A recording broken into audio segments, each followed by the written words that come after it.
going on, guys? So we're actually going to go do the cold start like I promised. Got our filter. I took it off to clean it. So it's cleaned. We're gonna go slap it back on the truck and then we'll be getting that cold start. Here's the old slab. It is pretty cold right now. See, I still got the ice and a little bit of snow on it. Let's get the keys out. I think it's currently like 33 degrees. And yeah, I'm actually wearing shorts.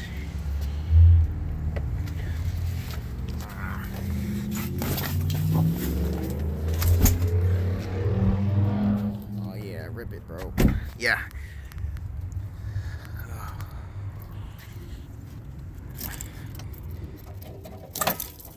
This thing's like heavy.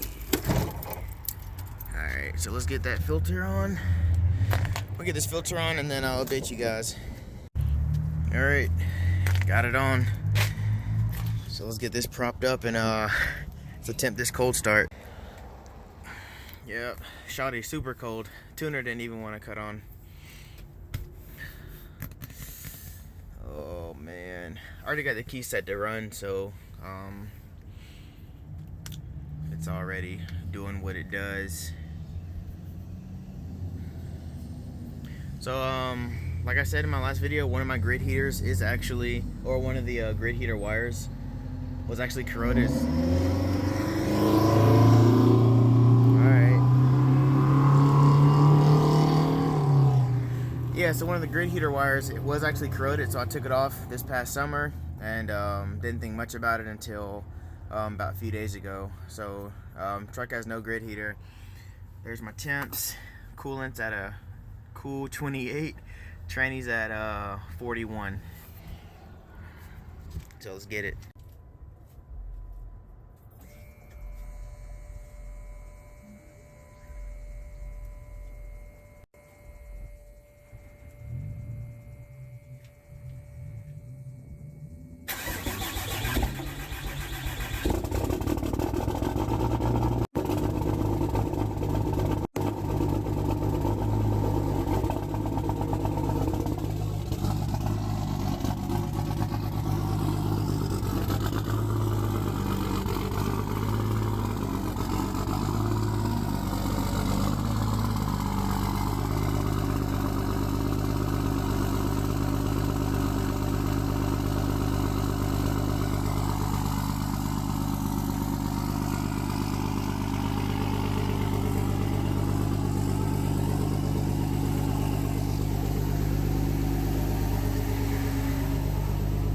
Straight high idle.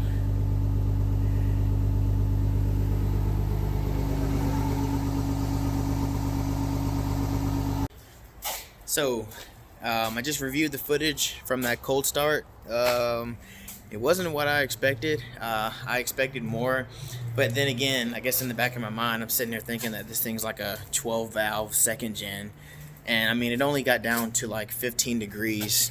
So I mean it sat in like 15-degree weather for like 2-3 days, but I guess I was expecting more, but I guess that's a good thing because the truck really didn't struggle to start up on its own power, not plugged up or anything. So it did pretty good, honestly, and all in all. I guess I was just expecting that super crazy cold start, you know, video. But so I am out here at the car wash. I didn't use the brush. I bucket washed it because this is like the only place out here that I can wash my truck because it's so wide.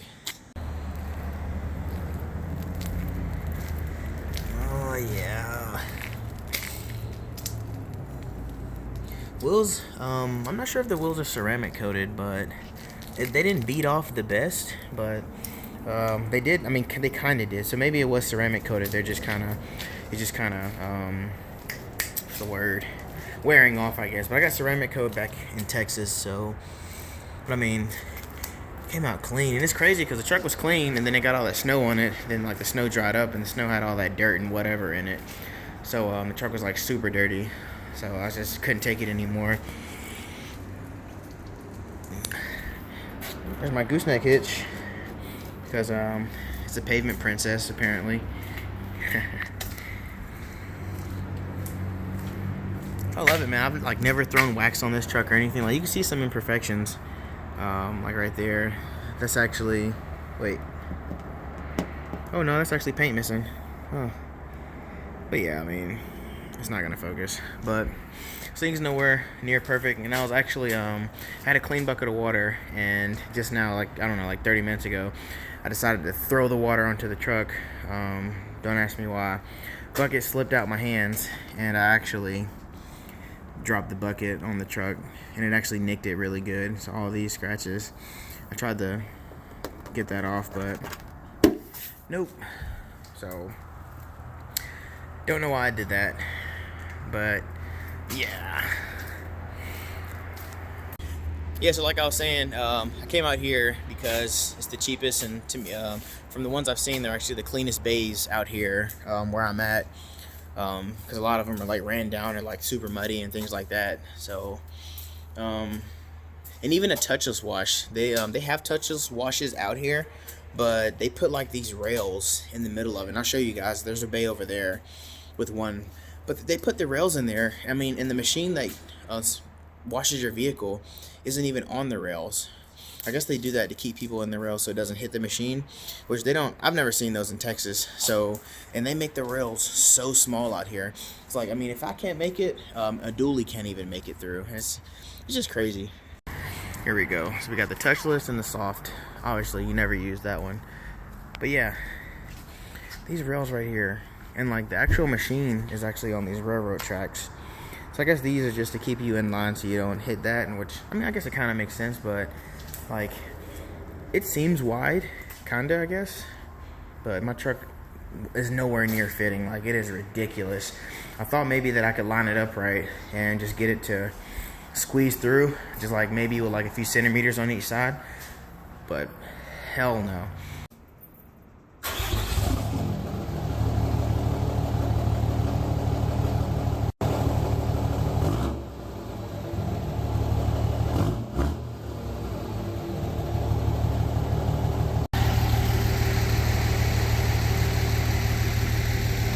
Nice looking 5th gen right there.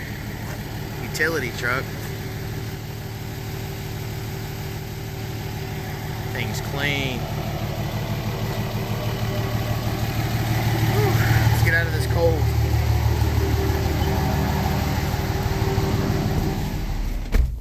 Oh. Now I get a lot of questions also about the tuner.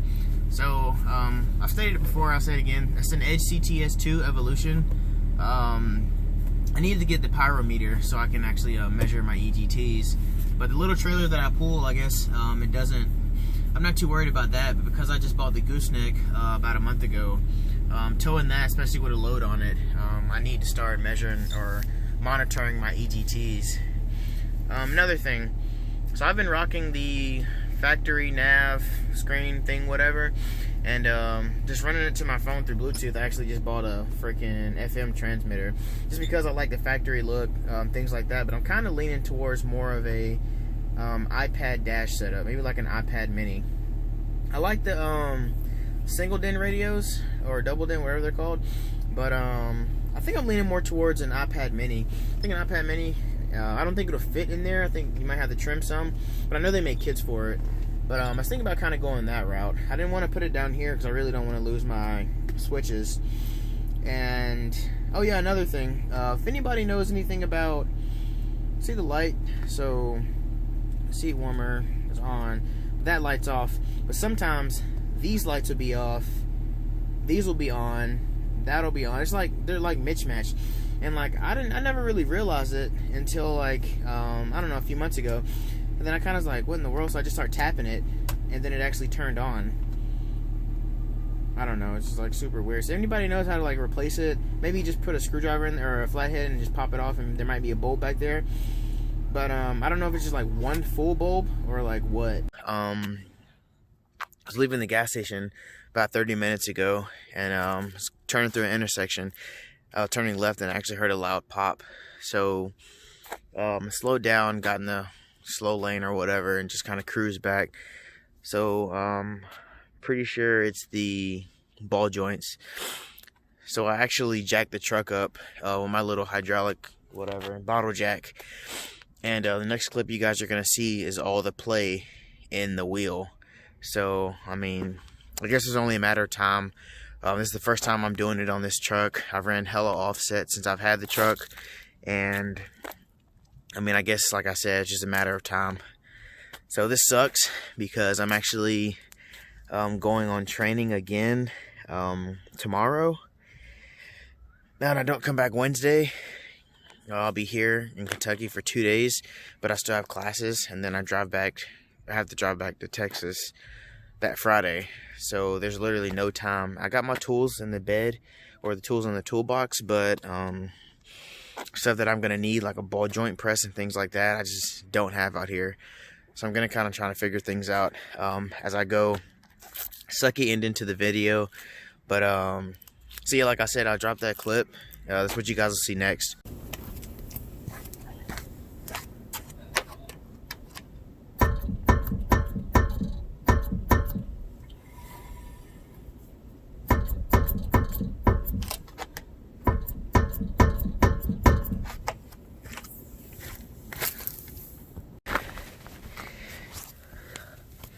Yep, so the driver's side is definitely toast. I guess while I'm out here, I guess I might as well check the passenger front. I mean, it sucks too, because it's literally like, it's like 11:30 at night, and I still got school tomorrow. This just really sucks. But like I said, this is just one of the cons of running hella offset. Like I've said, everything that I've always ran on this truck has always been like everything from 12 watts to 16 watts on spacers. Oh no, not on this truck. I didn't run spacers on this truck until my first set of 14 watts on this truck, but it's always been hella offset, and I don't know what the guy did before me. So about 40,000 miles later, and I'm finally having to change a ball joint. So I mean, I guess that's not too bad. And then this thing's been off-road and stuff like that. Nothing crazy, but definitely ran over some big rocks in my time. So I guess it's about that time. Is this off yet? Or up? Alright, let's get it a little higher. I'm so glad I brought this little bottle jack. It's a 12-ton hydraulic jack, but I'm so glad I brought it. Let's see.